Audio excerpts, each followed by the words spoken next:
अहिल्यानगर हादरलं. 10-12 जणांकडून स्विमिंग पूलमध्ये 2 युवकांना बेदम मारहाण.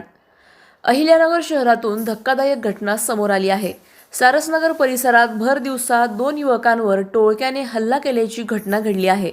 अहिल्यानगरमधील सारसनगर परिसरात दुपारी सुमारे 3 वाजण्याच्या सुमारास स्विमिंग पूल परिसरात 10 ते 12 जणांच्या टोळक्याने 2 युवकांवर अचानक हल्ला केल्याची घटना घडली आहे.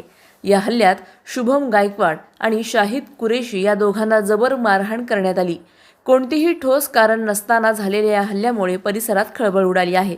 गंभीर जखमी झालेल्या दोन्ही युवकांना तात्काळ उपचारासाठी दवाखान्यात दाखल करण्यात आलं असून या प्रकरणी पोलीस ठाण्यात तक्रार दाखल करण्यात आली आहे.